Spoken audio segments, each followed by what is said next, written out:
Branca. Bola Branca. Bola Branca. Tertúlia Bola Branca.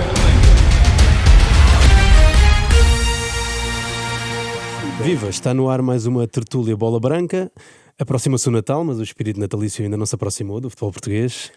Chovem comunicados, agudizam-se distâncias, esfriam-se intenções, enfim, a promessa de um ambiente mais saudável com os dirigentes da nova vaga talvez seja um exagero. Mas, e convém lembrar, o futebol continua a ser belo, principalmente quando falamos de jogadores e de quem vive o ofício com uma certa paixão juvenil. Para falar dessas camadas todas do futebol, temos connosco o João Nuno Fonseca, treinador de 36 anos, que saiu de Leixões no início de novembro. Veio diretamente do Mundial de Clubes, onde pertenceu à equipa técnica do Ulsan Hyundai da Coreia do Sul para a segunda Liga. Antes andou por França, Qatar, mas também por cá, no Benfica e principalmente na formação da Académica, não é? João, bem-vindo à Renascença. Obrigado. Comigo, como sempre, está o Rui Miguel Tovar. Bom dia. Um homem que, se pudesse, dizia aos cartolas do futebol: lá pelota não se mancha. Olá, Rui. Tudo calmo? Bom dia, tudo impecável. E tu também? Vamos embora. Bora. Belo início, bora. João, depois da minha introdução, cheia de chuva, mas também de sol, tenho de perguntar a um jovem treinador porque é que anda no futebol e porque é que quer andar no futebol. Que vida é essa? Olha, Hugo, antes de mais, obrigado pelo convite. É um gosto enorme estar aqui à conversa convosco. Não, o gosto vem desde muito novo, porque a verdade é que o meu jeito para jogar futebol nunca foi muito bom. Obviamente que adoro jogar futebol, mas tinha plena consciência que não era o desporto onde conseguia fazer alguma diferença, mas a paixão na altura acabou por ficar mais exacerbada porque o sucesso José Mourinho na altura do Futebol Clube do Porto acabou por impactar bastante. E isso foi direto, ou seja, não sonhei ser jogador, sonhei logo desde os 16, 17 anos ser treinador de futebol, muito por culpa de José Mourinho. E foi logo na Académica, não foi no Sub-19, em 2008, por aí? Sim, eu acabo por ir para Coimbra em 2007, portanto eu comecei a minha licenciatura em 2007, em 2008 já estava a trabalhar na formação da Académica, na altura como adjunto do Sub-19 e ao mesmo tempo a trabalhar na equipa profissional como analista na altura da equipa profissional. Acabou por ser uma dupla função, mas que muito me agradava porque queria muito beber conhecimento e ter a oportunidade na altura Jorge Costa nos ter aberto as portas, a mim e a mais dois colegas de faculdade, para trabalharmos e aprendermos no clube. Foi fantástico. Maravilhoso. Havia formação e futebol de rendimento, não é? Sim. Mas deixa-me lá ir ao ambiente e, enfim, o João teve estas experiências todas lá fora. Imagino que não seja assim na Coreia do Sul e no Qatar. Mas em França era assim, havia sempre este clima, não digo de guerrilha, mas sempre toda a gente à bulha. Como é que... Mais ou menos. França vive uma mistura enorme de culturas. Nós acabamos por também fazer parte dessa mistura, porque os portugueses estão há muitos anos em França, na Suíça. Agora, vive-se o futebol de alto rendimento com os talentos que nascem com capacidades brutais, físicas, em termos de duelos, em termos de serem destemidos e não terem qualquer tipo de condicionantes. Agora, existe uma diferenciação que a mim parece-me que nós em Portugal estamos muito mais à frente, no sentido em que, por exemplo, o Campeonato Sub-23 para nós, a Liga Revelação, acaba por ser por colmatar esse handicap que existe, que em França é muito grande, ou seja, eles saem do Sub-19 e vão para as quartas divisões, terceiras divisões, e muitas vezes não há aquela etapa de maturação que é necessária até chegar a uma segunda liga, como vemos hoje em dia jogadores de 19, 17 anos já a terem alto rendimento na segunda liga. Já lá vamos à Liga Revelação, porque vai ser um tema, porque o João passou no Benfica no Sub-23. Mas Rui, como é que resolvemos isto do futebol português? Este ambiente, ou inevitável que vivamos sempre assim? Sim, a história diz isso, não é? Desde o primeiro campeonato até já lá vão 90 anos. Há sempre polémica, porque há sempre pessoas que se querem armar ao pingareiro, não é? E há sempre esta tendência para para a guerrilha, sejam lá quais forem os nomes. A verdade é que a vontade é essa, de qualquer clube, é de fazer, é de não haver união e de estarmos sempre uns contra os outros. Não há uma semana de sossego, nem no verão às vezes. Quando estão numa pausa, muitas vezes há sempre, mesmo quando havia jornais, e eu sou desse tempo, quando havia jornais trissemannários, os desportivos, portanto a bola saía ao sábado, à segunda e à quinta, o Record era ao domingo, à terça e sexta, e havia um à quarta-feira, que era o Jogo, ou a Gazeta dos Desportos, e mesmo assim havia sempre, havia futebol bonito, porque havia entrevistas aos jogadores. Agora não há, muitas, agora não há. Lembro de uma edição da Bola que tinha a manchete, eram 3 entrevistas, uma Balakov, outra, vamos pôr, Valdo, e outra ao André, do Porto. Portanto, e tu olhavas para aquilo e pensavas, isto é ouro, não é? Claro. E vou passar o dia a ler isto. Não sei se era na praia ou se era num café, não sei se era inverno, se era verão, mas... Não sabíamos que era tanto ouro, não é? Muito, sim. Agora percebemos melhor. Agora percebemos que isso era ouro, e o que se vê agora não é nada disto, né? Portanto, houve um retrocesso no futebol, a meu ver. Também houve um retrocesso no jornalismo, porque o futebol provocou isso. Muitas barreiras, o João também poderá falar sobre isso e da cultura que é na Coreia, no Catar. Eu tenho muitas perguntas sobre esses países, sobretudo do Catar, porque vivi ao vivo e a cores a vitória do Catar na Taça da Ásia em 2019, nos Emirados Árabes Unidos, né? Foi em Abu Dhabi, não foi? E quando vi o teu currículo e vi que estiveste no Sub-17, pensei, bem, isto foi ele teve em 2016, 16, 17. Estive entre 2014 e 2017. E pensar, será que ele teve algum dos jogadores que esteve na final? Será que isto era previsível acontecer? E é uma pergunta que me coloquei hoje. Mas o futebol, não respondendo a ti, não, o futebol português, nesse aspecto, não tem salvação à vista. Eu poderia ter essa esperança nos anos 80, nos anos 90, mas já queimei as hipóteses todas, não dá. Estamos em 2025, 26 e caminhamos para sempre mais uma acha para a fogueira das vaidades, muitas vezes, de um presidente ou de um dirigente. Havia clubes muito erráticos. Lembro-me que o Sporting houve uma altura em que toda a gente falava, não era só o presidente, e isso era uma falha do clube, enquanto o Porto e Benfica portavam-se com outra dignidade nesse aspecto. Mas agora não. Portanto, agora o Sporting não há dirigente nenhum que fale, a não ser o presidente. Houve uma altura que só falava o treinador, porque era o Ruben Amorim, mas outros clubes em que há sempre farpas e há sempre respostas enviesadas que tu não lês. Eu leio e depois tenho a preocupação de ir ver para saber se foi dita com humor, ou se foi dita com ironia, ou se foi dita com desdém. E depois tu vês e percebes que isto, o que interessa mesmo é ir ao estádio, entrar no estádio, ver o jogo e sair e não prestar atenção a mais nada. Aliás, eu acabei hoje um livro do Eriksen, escrito em 2024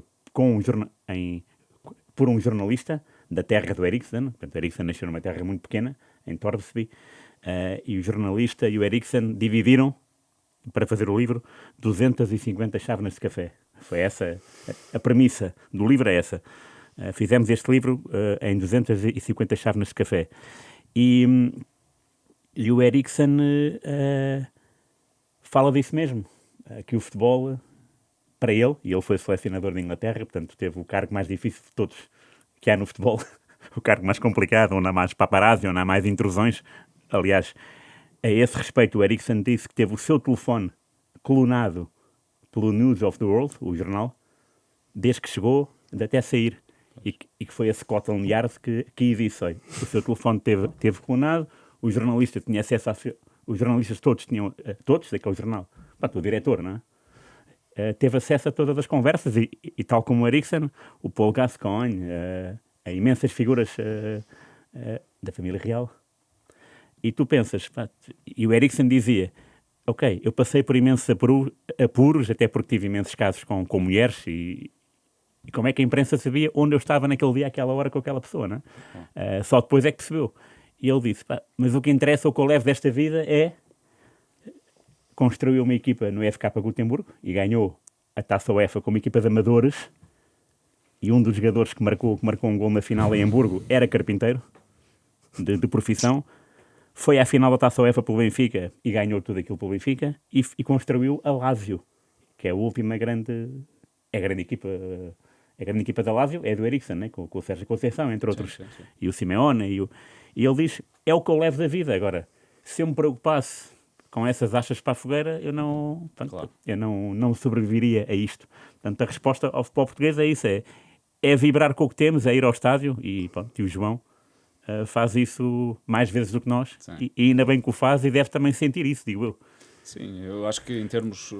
E desculpa a resposta longa. Como treinador, eu acho que nós temos que ter muita capacidade de nos abstrairmos de tudo isso. Claro. O nosso foco, pelo menos o meu, enquanto treinador, é sempre a equipa.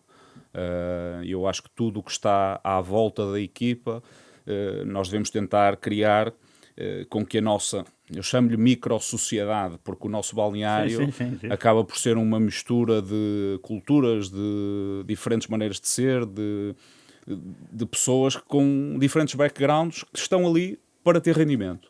Se nós nos deixarmos influenciar por aquilo que está externo a essa micro-sociedade, temos que ter um antídoto para não permitir que isso aconteça. E isso é aquilo que eu digo. Muitas vezes o difícil é ser o máximo coerente possível, claro, para que eles entendam que nós estamos focados naquilo que é o processo que estamos a desenvolver dentro da equipa. João, na mensagem de despedida de Leixões, referiu que o verdadeiro jogo acontece todos os dias, lá está, no treino, no sofrimento, nas pequenas vitórias. O que é que as pessoas e os adeptos não sabem sobre esse lado do futebol, não é? Que é assim muito... Nós recebemos o produto final, que é ao domingo. Sim. Mas o futebol é durante a semana, né? Muito, a maior parte. Eu acho que, sobretudo naquilo que era a cultura Leixões, o ganhar hoje, muitas vezes, sobrepunha-se àquilo que era o construir amanhã. A verdade é que o clube sofreu uma transformação muito grande em julho, com a entrada dos investidores, e isso trouxe um novo fogo ao clube, uma nova visão, uma nova capacidade para, se calhar, ir ao mercado e fazer determinadas contratações, mas aquilo que eu senti desde o primeiro momento é que só se sente realmente aquilo que é o Leixões quando se está no Leixões. Porque é um clube, a mim diziam-me, e com toda a razão, o Leixões é um grande clube, e é um dos grandes, e é verdade. E os adeptos vivem com o coração na boca. Seja no bom, seja no mau, e isso eu achei fascinante e adorei sentir isso como líder naquele clube. Agora, não posso deixar de pensar que a cultura que nós estamos em Portugal é de resultados imediatos. Não existe o tal construir amanhã, porque eu acho que é esse construir amanhã que acaba por fazer a diferença mais à frente. Um clube que andou a lutar para não descer divisão nos últimos 7, 8 anos, de hoje para amanhã não podemos acordar e dizer é hoje, é este ano que vamos, calma, há um processo que tem que ser feito, e muitas vezes esse tempo não existe. E isso, muitas vezes, quando não há resultados, acaba por sair, neste caso, primeiro o treinador. Certo, é sempre o lado mais fácil. Provavelmente por causa do João e da sua visita aos nossos estúdios. Esta noite sonhei que José Mota assumiu o Sporting. Não sei se foi por causa daquele Leixões. Tu, Arne, deves ter memória dessa coisa linda que esse Leixões esteve em primeiro, não sei durante quanto tempo. É verdade, na primeira divisão, sim. É verdade. Com o Beto na baliza. Beto na baliza, sim. É verdade, lembro-me disso. Não sei se Jorge Gonçalves na direita, que puxou para o Racing. Pois sei. Era um Leixões giro também. Era. Esse sonho, enfim, fez-me feliz. Lembro-me dessa equipa e dessa surpresa. Também me lembro e não sei se também é esse Leixões que eliminou o Benfica numa taça da Liga, nos penaltis, ou da Taça de Portugal. Isso não sei, mas com o Beto na baliza. Ok. Não, chegou à final com o Carvalhal. Pois, sim, com o Carvalhal. Isso também é outro sonho bonito, não é? Da taça. Esse é o melhor deles. Esse é o maior deles, até porque o João estava a falar da massa adepta e notou-se que no Jamor era muito forte nesse dia. É um sonho bonito porque são essas equipas que nos transmitem que nos transmitem o fascínio que é do futebol. E falaste do Zé Mota e por acaso eu pensei logo no Aves que ganhou a taça ao Sporting, não é? Em 2018. E a Académica em 2012. E a Académica em Onde 2012. lá estava. Foi? Sim. Ok. Bem, Mas aí Contra o foi Sporting. o Pedro Emanuel, não é? Pedro Emanuel. Sim. certíssimo. Também me lembro, sim. E isso são sonhos fascinantes porque o futebol português, e isto é outra crítica, mas é uma crítica, enfim, factual e estatística, não é? Não há uma final sem um dos grandes desde 99. Portanto, há 26 anos que há sempre um ou dois lá no Jamor. Campeões Berbar? Exatamente. E pronto, é claro que este ano foi engraçado haver um Benfica Sporting, que já não havia desde 96, portanto já eram 30 anos quase e pesava, mas teria graça reeditar 99 ou 66, foi o Braga Vitória, enfim. Bem, duas mãos na semifinal complica logo. Claro. O jogo está Sim, viciado. sim, óbvio, Sim. é verdade. Mas isso é a história que, portanto, tu estiveste no Jamor nesse dia? Sim. Eu estava a Bem. trabalhar. A trabalhar mesmo? Sim, Ok. na Académica. Então isso, não, eu sei, mas trabalhaste na final? Sim. Na observação do Sim, Sporting? sim. É? Aliás, eu essa época, portanto, estamos a falar em 2012, eu já tinha entrado em 2010 com o Jorge Costa. E fiz esse percurso todo na equipa principal. Eu saio depois, no final de 2013, já com Seixas Conceição no comando técnico. Ok. E essa final, aliás, todo o percurso, nós acabamos por fazer essa época, nós estivemos a lutar para não descer divisão um jogo antes de irmos à final da Taça de Portugal e de ganharmos e de sermos apurados para a Liga Europa. Verdade. Incrível. E depois ganhou-se o Atlético Madrid. Ganhamos o Atlético O Madrid Edinho, em não é? Coimbra. Em Coimbra, lembro-me disso. Sim. Mas na final, tu analisas o jogo até ao intervalo para dar para indicar alguma coisa a Pedro Emanuel? Não? Sim, Como é que funciona esse trabalho? portanto, estamos a falar em 2012, ainda não existia aquilo que existe hoje em dia. As comunicações para o banco, a forma como passamos a imagem para o banco, portanto, era tudo muito mais de tomar notas e levar essas informações ao intervalo, um bocadinho antes, sair, e depois tivemos que fazer aquele percurso todo até aos balneários. É um bocado nessa dinâmica, mas muito de partilha e muito de tentar perceber onde é que podíamos ajustar, porque são coisas muito cirúrgicas. Nós não vamos mudar uma equipa, não vamos tentar alertar, neste caso, na altura, o treinador para determinadas situações.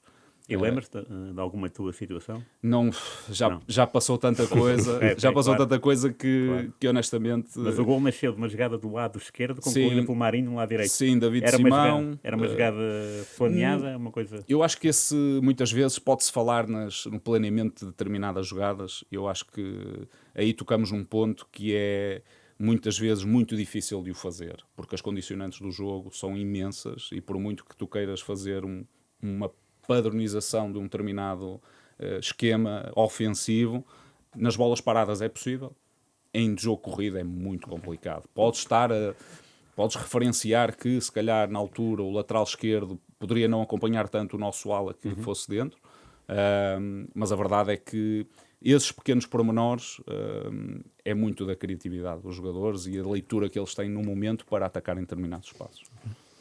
Deixa-me lá continuar na atualidade porque Vivemos conseguimos ali no sempre passado. virar. Não, está ótimo. Não, mas o Porto acaba de contratar o Tiago Silva. Este é verdade. um tema que eu queria ir, Sim. até porque está um treinador aqui. O brasileiro já tinha lá andado na equipa B há mais de 20 anos. Primeiro, surpreendeu-vos? E depois, a razão da pergunta realmente é: o João contou com o Naldo, por exemplo, no Leixões, Sim. muitos anos na Europa, passou pelo Sporting. Aqui a questão é, e o Naldo, enfim, não tem o estatuto do Tiago Silva, obviamente, mas que importância é que tem para um grupo ver alguém que personifica a ética de trabalho, não é? A experiência. Imagino que só a longevidade seja um selo deste homem a sério. Sim. E leva a sua profissão a sério e comprometido, não é? Eu acho que é importantíssimo. Acaba por servir como liderar como exemplo e olhar para o exemplo como algo a seguir durante o dia. Portanto, não só a exigência que se coloca a entrada para o pequeno almoço até ao momento em que se sai do centro de treinos com tudo concluído, seja às 4, 5 da tarde. Eu acho que esse impacto é extremamente importante num clube.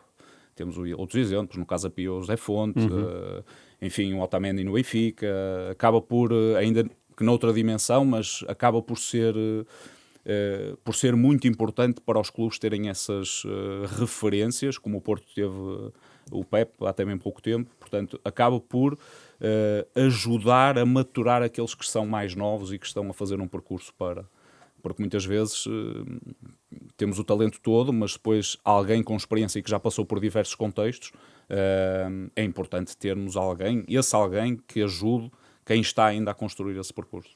E aquela mentalidade de quem venceu tanto, não é? Que fica dentro deles a Sim, claro. ganhar e pronto. Imagino, Rui, que tenhas muitas saudades de algumas velhas raposas que andaram por cá. Surpreendeu-te ver o Tiago Silva por cá? Sim, foi espantoso, até porque me disseram no sábado, durante um almoço, e 2 minutos depois estava confirmado. Disseram, diz aqui que está para ir, e de repente, olha, não, já está mesmo. E foi engraçado porque a primeira memória que tive de miúdo e de ver ao vivo foi o Luizinho. Não sei quantos anos é que tinha o Luizinho quando foi para o Sporting, mas eu não tinha noção do que era o Brasil de 82, né? Nem sabia o que jogava o Luizinho, mas quando o via a jogar pensava que o futebol podia ser jogado em câmara lenta, mas com uma velocidade mais do que rápida, né? Mas ele jogava de uma forma muito diferente dos outros e era incrível porque eu tinha, 12 anos, não? 89, acho que sim. E pensar que ele era um jogador diferente. Saber aos 12 anos que ele dentro de campo era um jogador diferente. Embora o Sporting tivesse o Douglas e depois tivesse o Balakov. Sim, olhares para as defesas. E o Figo. Olhar para a defesa com 12 anos. Olhava porque ele, muitas vezes, ele ficava... vinha um jogador muito rápido, do Farense, do Portimonense, do Braga. E ele ficava tipo, ok, vem. E depois roubava-lhe a bola. E era especial vê-lo. Lembro-me disso, lembro-me dessa sensação e pensar, se calhar isto é experiência, né? Mas na minha cabeça sabia lá o que era experiência, não sabia. Depois percebi que, de facto, através de jogadores que tiveram com ele no balneário, que era uma pessoa especial. Não para ser jogador, mas pessoa. E depois tivemos aqui o Valdo, que também nos falou muito bem. E o Carlos Xavier, que nos falou muito bem dele como pessoa e como jogador. E, portanto, quando o Tiago Silva, que eu admiro imenso, mas não posso dizer que tenha acompanhado a carreira jogo a jogo, nem pronto, às vezes ok, marcou um gol. Jogou no teu Milan, pronto. Jogou no teu Milan. É verdade, jogou no Milan. Mas o Luizinho foi a primeira referência que me veio à cabeça por ser tudo feito em suplesse, e fiquei muito contente, e é uma memória que tenho porque quando o Futro foi para o Porto, e o Futre era o meu ídolo, mesmo. Esse é que era ídolo. O Luizinho era só uma pessoa que eu admirava, não o Futre. Sim. O Futre foi para o Porto em 84 e eu fui para o Porto. Portanto, saí do Sporting e fui para o Porto. E enquanto o Futre esteve no Porto, eu fui do Porto. Quando o Futre foi para o Atlético de Madrid, eu voltei para o Sporting. Mas o meu pai não estava muito convencido com a minha... Primeiro não ficou nada contente por eu ter virado a casaca. E depois, quando eu voltei para o Sporting, não ficou convencido. Ficou assim um bocado, não, acho que Inés do Porto. E há um momento histórico que é Bolonha-Sporting, quartos de final da Taça UEFA. O Bolonha está a ganhar 1-0 e o Luizinho marcou aos 90+1, aos 90+2. Eu estava a ver o jogo com um amigo do meu pai na casa desse amigo e levantei-me a fechar o gol. E o meu pai apareceu lá em casa para jantar e o Carlos Leitão, que era o nome do amigo do meu pai, disse, olha, hoje tive mesmo a certeza que o teu filho de Sporting, 1-1, levantou-se, parecia que estava no estádio. E foi o Luizinho que marcou o gol. Portanto, há uma série a este jogador que eu já admirava e que depois fez com que o meu pai, pronto, ok, então ele é do Sporting mesmo, vou deixá-lo sossegado e não vou picá-lo mais. Portanto, perguntas veterano, e na altura veterano era com 30 ou mais, né? Claro. Agora com 41 é mesmo dose, e ainda bem que... Pronto, e é bom, é ótimo que o Tiago Silva se mantenha fiel ao seu registro e com uma ideia própria de continuar a carreira na Europa, que é um campeonato muito mais... Dizem que era o Mundial. Pois, exatamente, é espetacular. Era interessante, não é? Espero que o Ancelotti o ouça. Olha, eu depois dos jogos todos de 82 que vi, do Brasil, que sempre quis muito entrevistar o Luizinho, porque eu acho que é brilhante, e entrevistei-o em outubro. É verdade. E ele disse uma coisa bonita como o Vitinha parece um brasileiro de 82. Que é o melhor elogio que... Lindo, muito bem. Enfim. Lindo. João, voltemos.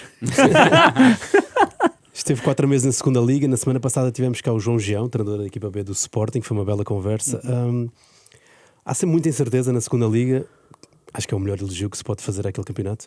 Então, que campeonato é este? Como é que, para quem não acompanha assim tanto, qual é a beleza Eu vejo um campeonato, para mim, a palavra que resume é um campeonato de sobrevivência. Porque quem está em cima quer sobreviver nos lugares cimeiros, quem está em baixo quer fugir à descida, portanto, e não há uma diferenciação enorme como existe na Primeira Liga de orçamentos, portanto está tudo bastante nivelado e aquilo que são os clubes que querem efetivamente subir divisão são bastantes. Agora é um campeonato que não perdoa. Não perdoa no mais puro sentido da palavra, porque a verdade é que a competitividade é tanta que o último ganha ao primeiro muito facilmente porque há um erro ou o relevado não ajudou e isto condicionou o futebol de quem está em primeiro lugar e portanto isso é brutal, o impacto que tem não só nos jogadores, mas depois também nos adeptos. O João, quando sai do Leixões, não está assim tão longe da zona de subida, certo? Sim, estando lá em baixo. Sim, nós estávamos a 6 pontos do lugar de subida. Pronto, portanto, diz tudo sobre esse campeonato, não é? Este campeonato é efetivamente muito, é como eu digo, não perdoa. E a verdade é que isso foi revelador, mas eu acho fascinante a segunda Liga. Se quem estiver atento e tiver uma paixão pelo futebol vai perceber que a segunda Liga é mesmo fascinante. Acordar de manhã, tomar um pequeno almoço e ir ver um jogo às 11 da manhã. Acho que muitos clubes por estas cidades de Portugal têm essa oportunidade e isso acho que para quem gosta, é fantástico. E é um contexto ideal ou não para os jovens se prepararem para a elite? Claro que estou a pensar nos jovens do Sporting B, Benfica B, Porto B, mas há muitos mais jovens ali. É um campeonato bom para ganhar muitas ferramentas para chegar lá acima e manter o sonho? Sim, eu acho que aí já é mesmo a última etapa do processo de maturação. Aliás, exemplo disso é Sporting B, Benfica B, Porto B, portanto acaba por a Liga Revelação de Sub-23 servir como entrada para aquilo que é a possibilidade de jogar numa Liga 3 ou segunda Liga, que ainda é um patamar bastante superior. Agora, esta competitividade e esta forma como os clubes afrontam os jogos na segunda Liga, acho que só traz benefícios para aquilo que é o talento português, do jovem português. Eu recordo-me na altura, o Paulo Bernardo, quando começou connosco no Benfica, no Sub-23, ainda a dificuldade que tinha em fazer a transição do Sub-19 para o Sub-23 e depois quando já estava a jogar na equipa B, ele disse que foi importantíssimo ter passado pela competitividade do Sub-23 e Youth League para chegar a uma segunda liga já preparado para ser destemido e poder jogar aquilo que era o seu futebol. Isso é perfeito para perguntar agora sobre o Sub-23. Eu ia perguntar até qual é a utilidade, não estando a desconfiar, mas tenho muitas conversas sobre o Sub-23 e às vezes as pessoas não percebem, ou eu também não percebo sempre. Gostava de perceber mais sobre os méritos e as virtudes. Será o prolongar aquela fase da formação para não desaparecerem logo do mapa, poderem ganhar corpo, andamento, se calhar já com um ou outro mais velho, embora nos Sub-23 às vezes estejam lá miúdos de 18 e 19, não é? 17. Certo, a escada está a subir muito Sim. rápido. E a questão é essa então, é prolongar a formação, ou seja, dar-lhes mais 1 ou 2 aninhos de vida para eventualmente poderem chegar a uma equipa B. Eu acho que acaba por ser um contexto ótimo porque tu chegas a apanhar clubes que já têm jogadores com 26 anos. Tu hoje em dia tens os Sub-23 Leixões com um jogador com 16 anos, com 26 anos. Portanto, acaba por ajudar também o jovem que vem com 17, 19 anos e integra esse plantel a perceber que vai jogar com jogadores já com uma maturidade completamente diferente e que vão colocar outro tipo de problemas que não são colocados no Sub-19. Porque no Sub-19 está limitado. Portanto, os Sub-17 vão jogar aos Sub-19, até Sub-16 vão jogar aos Sub-19 e os Sub-19 depois ficam ali num nevoeiro que muitas vezes é difícil na formação. E eu acho que aí a Federação foi fantástica, em termos de ser um campeonato onde, ok, há o coroar do campeão, mas não existe a descida de divisão. Portanto, este campeonato é destemido, não há o medo de perder como noutras ligas e, portanto, isso cria muita criatividade e cria muito benefício para mim naquilo que eu vejo do processo de evolução do jogador português. Acho que é fantástico. Muito bem. E Rui, quando quiseres entras, já sabes. E como é que avalias, João, este nosso campeonato, a Primeira Liga? Vemos, enfim, às vezes aqueles projetos como Gil Vicente, Moreirense. Moreirense agora há uma quebrazita, mas Gil Vicente continua aí em grande forma. em grande forma, não, mas está lá em cima. Agora também caiu um bocadinho. Temos muitas ideias. Às vezes parece que gostamos muito de bater no nosso campeonato, mas de facto há muitos treinadores aí diferentes. Não se está tudo já para o mesmo. Até parece rico. Não sei se concorda com essa. Muito rico. Eu acho que o nosso campeonato, nesse aspecto, está subvalorizado. Porque temos um Gil Vicente, um Moreirense, um Vitória de Guimarães a fazerem coisas, um Famalicão, muito boas. Aliás, temos um Famalicão que veio, que subiu as escadinhas todas e que está de forma consistente para cima de 10º lugar nos últimos 5, 6 anos, se não estou em erro. E, portanto, isso é revelador daquilo que bom se faz na gestão, no planeamento, na forma como se contratam treinadores, na forma como se dá tempo aos treinadores para os treinadores implementarem aquilo que são as suas ideias. Eu, se não estou em erro, o Hugo já está no Famalicão há mais de um ano, se não estou em erro. Portanto, isso é revelador, mesmo com as oscilações que possam existir em termos de resultados, é manter aquilo que é a ideia, é manter aquilo que de bom se faz no futebol português. Agora, a mim parece-me que o futebol português vai crescer quando existir, em termos de orçamentos, um nivelar de orçamentos. Isso vai permitir que, como acontece na segunda, se calhar os últimos ganham mais vezes aos primeiros e os primeiros vão andar mais vezes pelo meio. E isso vai ajudar ao espetáculo, vai ajudar à exportação de talento ainda mais para fora e valorizar aquilo que é o treinador português, porque tenho sentido nos últimos anos que essa valorização tem decrescido um pouco daquilo que é a valorização do treinador português, mas felizmente com o sucesso do Bino ultimamente no Campeonato do Mundo, aquilo que o Paulo Fonseca está a fazer com o Lyon é fantástico, o Marco em Inglaterra e agora mais recentemente o Vítor com o Swansea também é revelador disso mesmo. Portanto, acho que tudo isso vai engrandecer aquilo que é o bom e que é fantástico o nosso futebol português.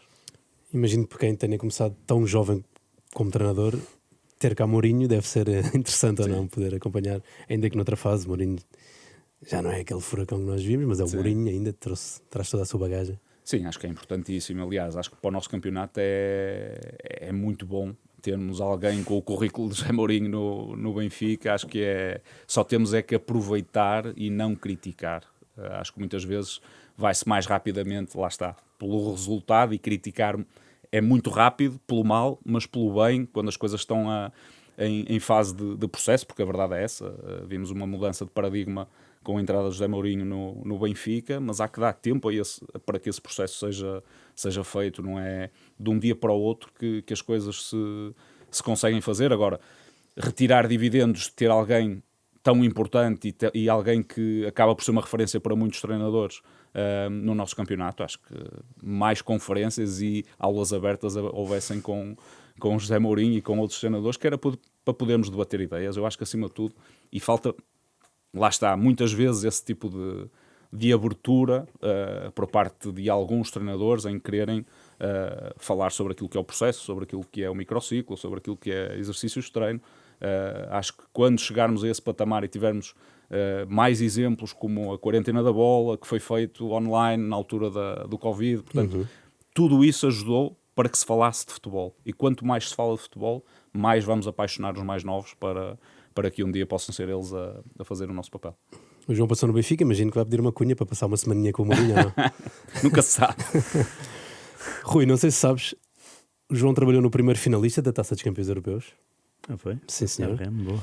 E foi adjunto do senhor que fez uns golos pelo Barça, portanto, não sei se te queres... Então. Adivinhas? Não. Oscar Garcia. Ok, muito bem. Como é que foi essa experiência? O irmão, sim. Lá fora. Boa. Sim, foi. Enfim, já juntou várias experiências, mas vamos aqui Sim. à França. Não, França acaba por ser a segunda, na altura, a segunda passagem por França. A primeira foi com o Nantes, a segunda foi com o Oscar Garcia. Foi daquelas experiências que ficam marcadas porque alguém com escola Barcelona, alguém com uma metodologia muito vincada naquilo que é um jogo de posição, chegar à França e querer impor esse estilo foi um choque grande para todos também, porque aquilo que era um objetivo e um querer imediato não foi assim que aconteceu. Portanto, houve um processo de choque que lá está com aquilo que era a fisicalidade do futebol francês e tivemos que readaptar muita coisa àquilo que fizemos. Agora, o beber de conhecimento, a forma de estar, a simplicidade que muitas vezes tem que se ter em determinadas situações para se poder resolver problemas, seja dentro de campo, seja na resolução de exercícios para o treino, foi uma experiência que não vou esquecer. E ele levava coisas do Cruyff ou não? Tinha coisas do... Bastantes. Falava muito nele? Sim. Não, tínhamos vários exemplos, discutíamos muito jogos reduzidos, estratégias para o jogo, mas se nós não vamos ter bola como queríamos, então como é que vamos fazer face a este tipo de contexto? Eu acho que isso...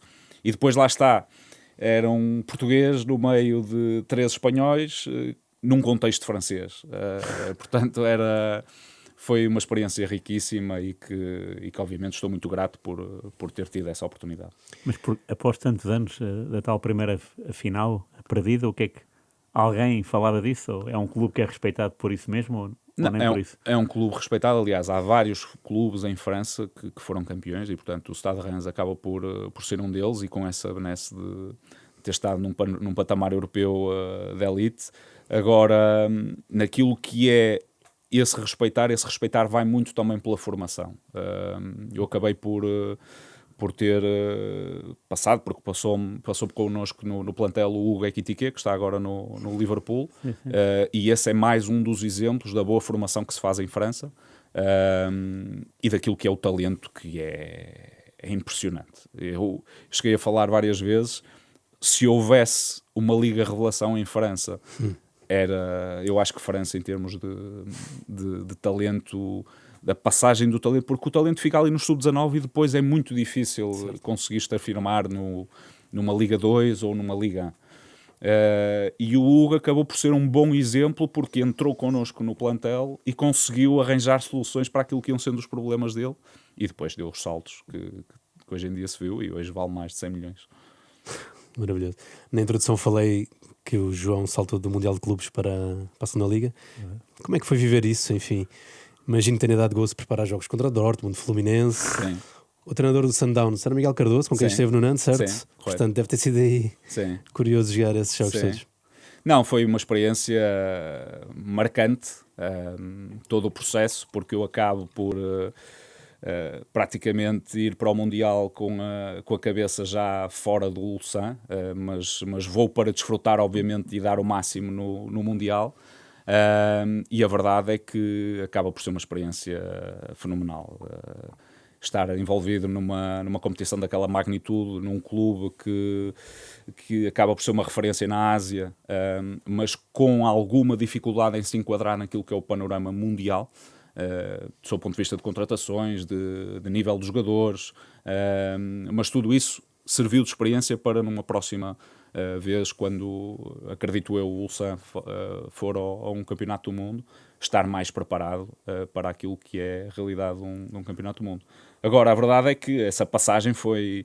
Nós terminamos o jogo com o Dortmund, eu despeço-me do balneário, estou na América, viajo para a Coreia, estou 48 horas, acho que nem 48 horas foi na Coreia para fazer malas, chegar ao Ulsan e vir para Portugal e praticamente começar logo a trabalhar com o Leixões.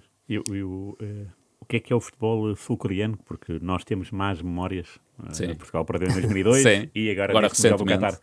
Como é que um português convive no meio de sul-coreanos com esta... O dia-a-dia era um desafio brutal, porque eu em Ulsan praticamente ninguém falava inglês. Portanto, eu precisava de tradutor praticamente para tudo. Quando não tinha o tradutor que tinha no clube comigo para os treinos, para as reuniões, etc., recorria-me do telemóvel, a melhor tecnologia do mundo, para poder comunicar. Uma pessoa vai a uma padaria, quer pedir pão cortado e temos que recorrer ao tradutor. Só um dos exemplos, claro. Para... Agora, é uma cultura fascinante. Acaba por ser uma experiência que vou guardar excelentes memórias, por aquilo que cresci naquele ambiente asiático, o fascínio que eles têm pelo ter bola, a capacidade das equipas quererem ter bola para segurar aquilo que é deles, que é valorizar a bola. Só que depois há coisas que também me ficam marcadas, que é chegarmos ao último terço e não ter muitos jogadores para rematarem à baliza. Eles quase que queriam entrar com a bola pela baliza adentro, e é uma das coisas que a mim mais me marcou quando passei no Ulsan, porque depois quis ir à procura daquilo as justificações para aquilo estar a acontecer. E fui falar com treinadores da formação, com adjuntos, e a verdade é que o país fica muito preso àquilo que é o errar. Eles têm muito medo de errar e são muito julgados por aquilo que é um remate falhado. Na formação, eles têm que, quando rematam a baliza, tem que ser golo. E, portanto, tudo isso leva a que o jogador chegue a uma etapa final, e é impressionante estar a 10 metros, 5 metros da baliza e praticamente passar ao lado para o outro fazer golo. É surreal. Ou para outro falhar, não é? Ou para falhar também aconteceu. A questão é algumas vezes. falhar. Rui, se quiseres fazer uma pergunta sobre essas experiências lá fora... Não, agora o Qatar. Agora Avança. finalmente o Qatar. Não é? Já há bocado aventurei-me. Eu lembro-me perfeitamente dessa final e... O João esteve na Aspire, só para na academia. Sim, na Aspire Academia, sei. Eu lembro-me dessa final e de um golo de pontapé de bicicleta do Arif, né? Sim. Afif, exatamente. Akram Afif. Akram Afif, exatamente. E era isso, tanto, também era um espanhol, era o Félix Sánchez, não é? Sim. O treinador. A Aspire acabou por ser, para mim, entre aspas, um mestrado, porque nós estávamos na DOM, só que eram treinadores de guarda-redes, eram analistas, eram treinadores, tudo no mesmo espaço. Aliás, eu e o Farioli trabalhamos juntos nessa altura na Aspire, portanto, okay. E também na seleção, portanto acaba por ser curioso. Vamos recomeçar o programa. Não, mas é um bocado porque nós tínhamos treinadores finlandeses, tínhamos gregos, tínhamos americanos, era tudo para contribuir para aquilo que era o crescimento do futebol do Qatar. Tudo em termos de conhecimento. E portanto eles, num espaço temporal de 20 anos, praticamente, construíram tudo do zero para chegarem com uma equipa ao Campeonato do Mundo, e que lá está, em 2019 acabam por ser campeões asiáticos, fruto também desse percurso que Félix faz nas seleções de base do Qatar, mas que vinha com conhecimento de todo lado. Era impressionante a forma como aquilo era praticamente de 2 em 2 semanas, ia lá um treinador de elite ou alguém importante no futebol para ter uma conversa no auditório com os treinadores, com os analistas, com os scouting. Mas tipo quem? Um Wenger da vida? Um Ferguson? Um Wenger, um Juan Manelillo, um Conte. Por isso é que eu digo, fui trabalhar para um contexto completamente diferente, mesmo em termos financeiros, obviamente. Agora, acaba por ser um mestrado que levo e que levei para a vida. O facto de ter estado nesse tempo, na altura, na Academia Aspire, no Qatar. E o Farioli, que tal era? Deste com ele? Não Sim, é? perfeitamente. Aliás, nós temos a mesma idade. Isto vai muito daquilo que é o absorver de conhecimento e depois as oportunidades que se tem naquilo que é o percurso da vida. Ele foi pelo caminho, na altura, ele era treinador de guarda-redes. Portanto, acabou por seguir com o De Zerbi após a Aspire. Eu acabo por ir para o City Football Group e a partir daí fazemos caminhos completamente distintos, mas mantemos a amizade, como é óbvio. Claro, sim. Boa. Intriga-me aquela questão dele ter estudado filosofia, não é? Ele é assim intelectual e nas conversas, ou é um futeboleiro máximo e só quer falar de bola? Não, temos um sentido comum de futebol, mas vamos a coisas profundas, não é superficiais. Eu acho que isso são poucas as pessoas que conseguem ir muitas vezes àquilo que é profundo no futebol, temas de falar de pessoas e não de, muitas vezes, aquilo que se diz de jogadores. Sim. Atrás de um jogador está uma pessoa e que isso tudo influencia aquilo que é o rendimento desportivo. São as pessoas que jogam, não é? Sim. O João falou no mestrado. Tem algum mestre? Ou na vida, ou no futebol, enfim? Eu acabo por sentir que todos os treinadores com quem trabalhei são as minhas referências. Para o bom e para o mau, obviamente. Há que absorver de todos e aprender com todos. Todos eles com quem trabalhei, agora as inspirações, desde Jürgen Klopp, Pep, José Mourinho, Juan Manelillo, acabam por ser para mim as inspirações, mas que lá está, não estão comigo no banco para tomar decisões, tem que ser eu a tomar decisões, e isso acabou por inspirar e por fazer aquilo que também sou hoje. Anda há anos a tentar entrevistar o Lílio, não é? Exatamente. Ele estava, uma vez respondeu-me com um áudio a dizer, estava na China ele na altura, eu nem tenho tempo para vestir as cuecas, pá. Sim.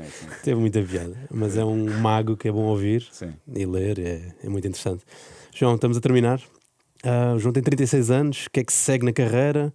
Imagino que agora haja toda uma incógnita, mas o que é que gostava que acontecesse? Se era por cá, se o estrangeiro é uma hipótese, se era uma coisa que dava gozo, se voltar a ser adjunto é uma hipótese, eventualmente, como é que isso... Eu quero muito, em Portugal, criar impacto e ser marcante em Portugal, porque eu acho que tive tantos anos fora que acabo por conseguir trazer conhecimento que durante anos tive a oportunidade de o absorver, e gostava muito em Portugal de acompanhar esta nova era de treinadores que estão a ter sucesso. O Vasco, o Luís no Vitória de Guimarães acaba por ser bons exemplos que, quando se dá tempo aos treinadores para fazerem o seu trabalho, acabam por surgir resultados. E a minha ideia é estar em Portugal a trabalhar nos próximos anos, não esquecendo que, obviamente, o estrangeiro estará sempre na mira também, um dia mais tarde, para o poder fazer. O que é que diz do nosso futebol esta nova aposta, esta grande aposta nos treinadores mais jovens? Alguma razão por trás disso, ou estamos simplesmente também a olhar um bocado de lado para os mais velhos que tanto deram? Como é que este choque de gerações, como é que o João vê?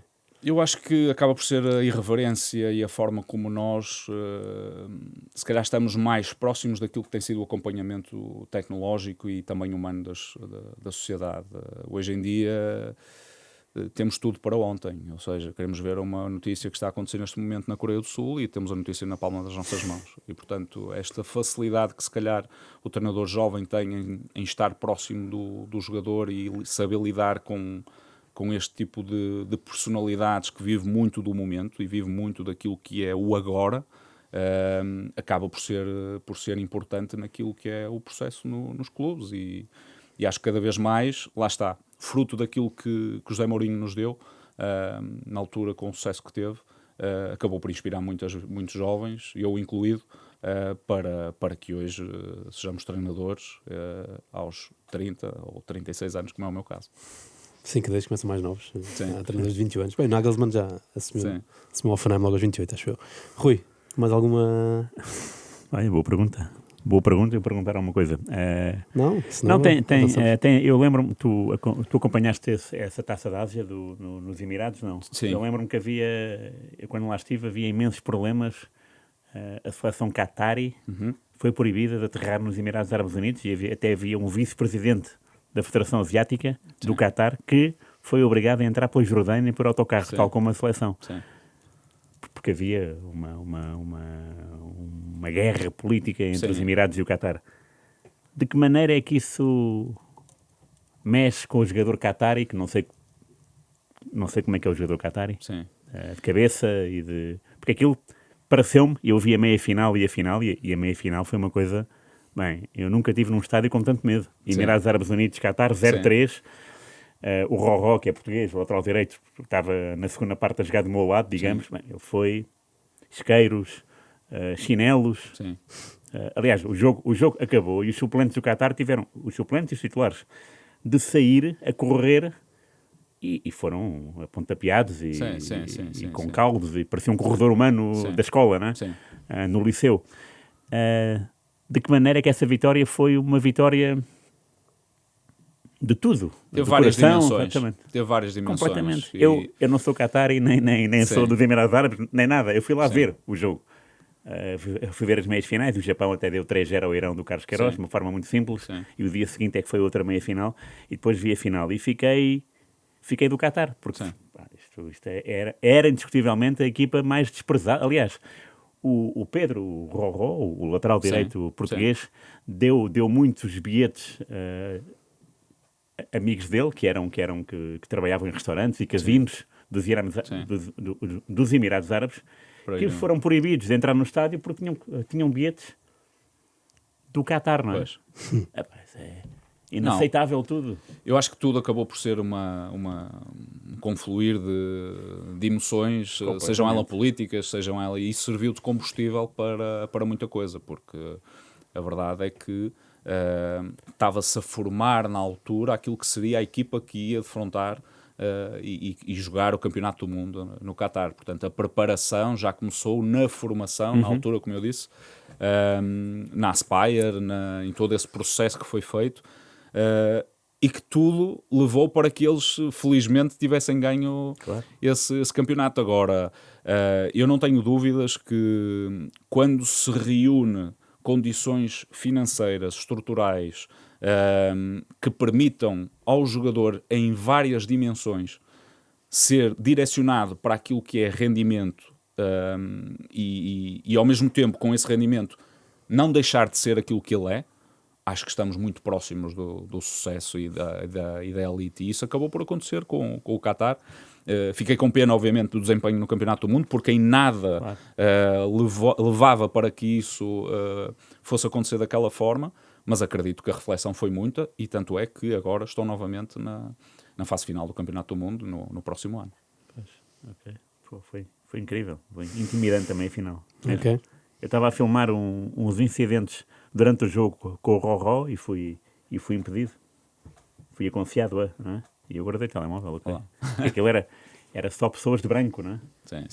O estádio todo de branco, tanto tudo Emirados Árabes Unidos, e foi intimidante. E eu lá no meio vestido à civil, não é? E pensar, eu sou a única pessoa que está aqui vestida de forma diferente, e meteu medo. Claro.